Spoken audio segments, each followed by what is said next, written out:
Welcome back to Open Line. We are talking about the city's business, and by the city I mean Nashville and Davidson County. It's your chance to call in, ask questions of two of our city leaders, Vice Mayor Jim Shulman and Kyonzte Toombs, District 2 Councilwoman. Thank you both for being here once again. Several great calls already. We'd love to hear from you as well. Numbers on the bottom of the screen, 615-737+. Before we left for break, we were talking about the special committees that you have come up with. You will name the council members tomorrow. But tell me, what are the 8 committees? Okay.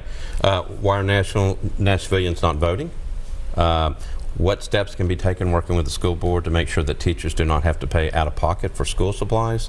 And on that, I threw in the textbooks. Why do the kids not have textbooks? Number 3, it seems like everywhere you go, especially downtown, full and partial street closures. Are they actually permitted? And if they're not, why aren't we doing something about them? Sidewalks. List of current and future sidewalks.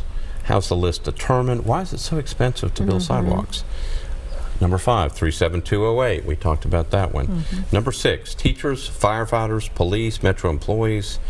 Where do our employees fit on the pay schedule? Yes. How do we compare to our peer cities? Do our employees feel valued? What can and should be done about this? 7, current after-school opportunities. That kind of fits in with 37208. Right.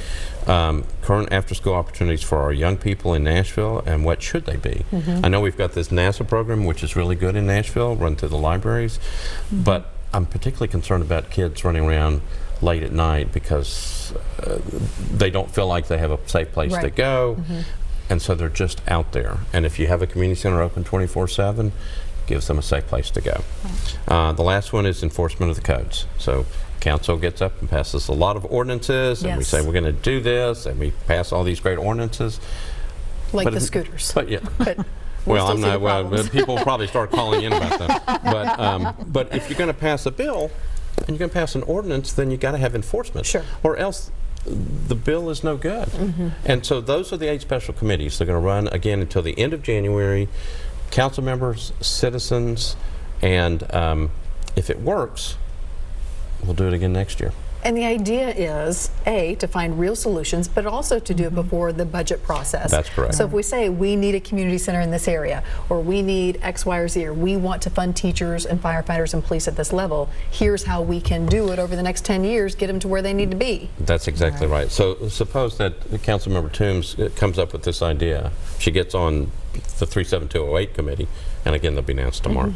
But assume that she gets on that, and one of the recommendations is we've got to have a community center open 24/7. It's got to be a safe place for young people to go, and it's going to, and it, you know, it hopefully deals with the rising rate of juvenile crime, and gives kids opportunities instead of just leaves them on the street. Then she can propose and put it in the budget. So you're exactly right. That's what it's designed to do. What are your thoughts on that? Do you think this type of thing will work? I think so, because it gives us an opportunity as a council, because there are 40 of us, but it gives us an opportunity to drill down on the real issues that are impacting our constituents and to come up with tangible solutions that people can see. Okay, this is what we're doing as a city, particularly with the having things for kids to do. I mean, you know, I'm just putting it out there that 24/7 community center would be ideal. More than one would be even better. But you're on the budget committee.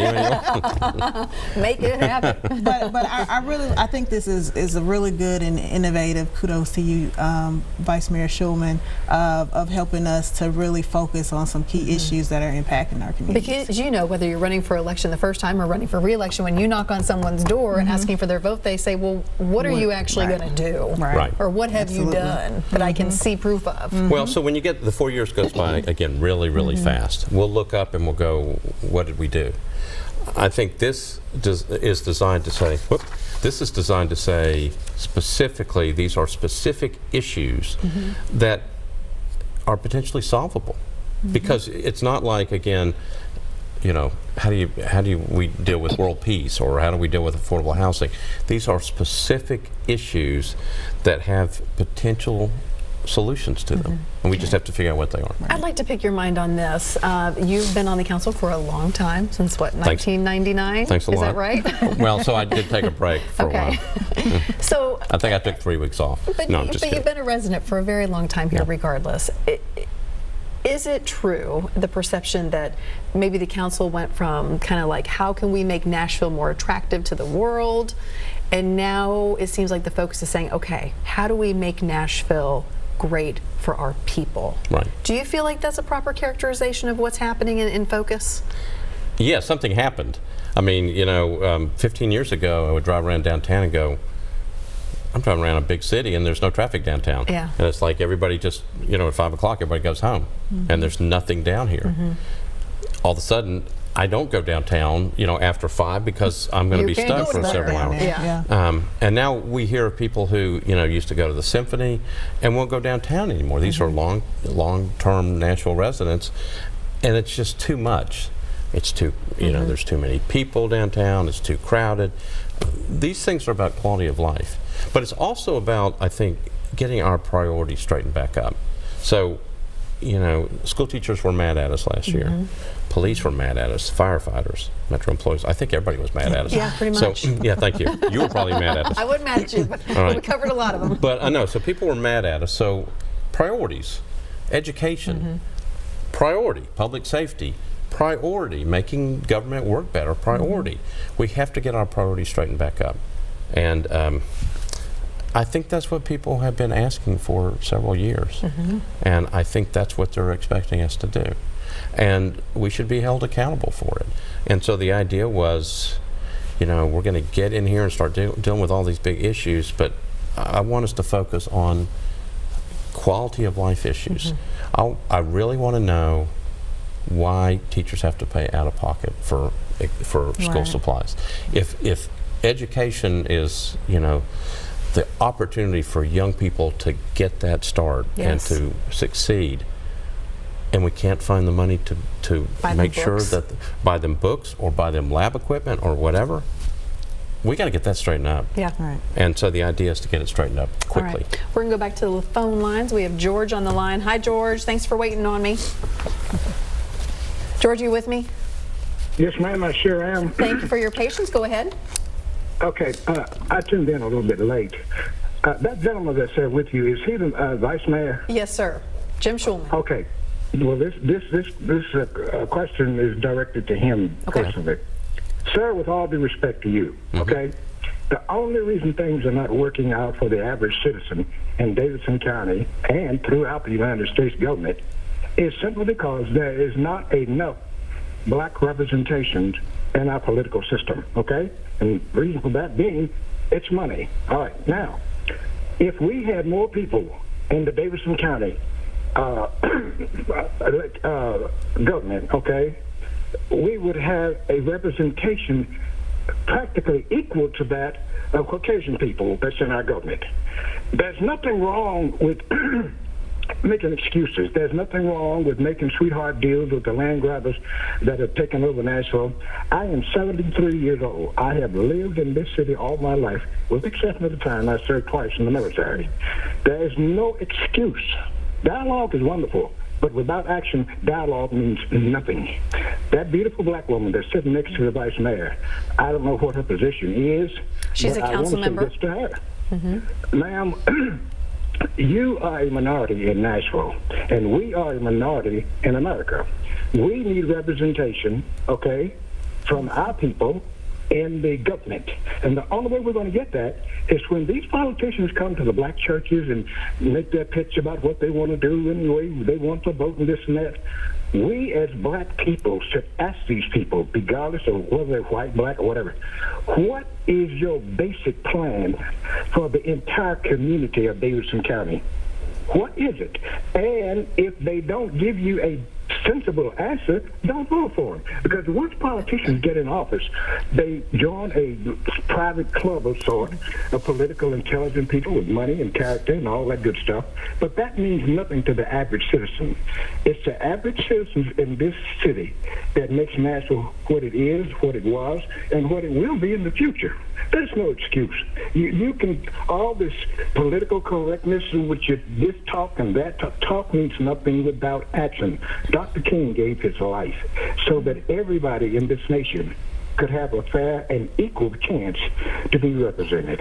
Thank you for letting me speak. So, George, George, can I ask you a question? Sure, go right ahead. All right. So, you're talking about taking action. That's what these special committees are designed to do. So, would you want to serve on a committee? This is your chance to be. So, all right. I would love to serve on a committee. Okay. All right. But here's the question. All right. We had a black vice mayor. That's right. Who was in office for quite a while. Every time that man ran, okay, he was not elected. And the main reason was not because he wasn't qualified, okay, was because he just didn't have enough money to advertise like the other candidates that did have the money. It's all about money. And that's why we are in the situation that we're in. And all these buildings that are going up here, I don't even recognize Nashville anymore. And I really don't care about going downtown because there's nothing down there but humongous buildings, okay, that are expensive for those that can afford it. And for those that can't afford it, they're just left out. But George, I think what you're saying, I don't think any of us disagree with. I think the key is, okay, so we know where we've been, okay? At this point, we have to go forward. And what we're trying to do is bring citizens in to say, okay, we got problems, let's figure out how to solve them. So what I would encourage you to do, if you want to serve on a committee, all you have to do is call me, all right? So I'm going to give you my number. If you got a pen, you can call me. Okay. You ready? Thank you for. No, wait a minute. Listen, may I finish? Thank you. I appreciate your offer. Well, do you want to do it or not? Well, you know what? It doesn't make me any difference because nothing's really going to change. Right. Simply because I hate to hear that. the majority of the people in our government, local, state, and federal, okay, they have a monopoly on power. And that power dictates what gets done and what doesn't get done, okay? And all I'm saying to you, sir, with all due respect to you, okay, I've never met you, you've never met me, but I'd be more than glad to sit down and talk with you face to face. And that's fine. And that way you can truly understand where I'm coming from, because there is no excuse for the condition that Nashville has become, and so many people have been left out. Okay, so the black community in North Nashville, it's pathetic. All right, so George, I'm gonna give you my phone number. If you've got a piece of paper and a pen, I've given my number out before. Are you ready? Yeah, I'm ready. Go ahead. 615. Okay. 584. All right. 1082. Sir, thank you very much for taking my call, and I will be calling you. Okay, sounds good. George, thank you so very much. We are up against a break, so I'm going to take a quick break. We're going to be right back.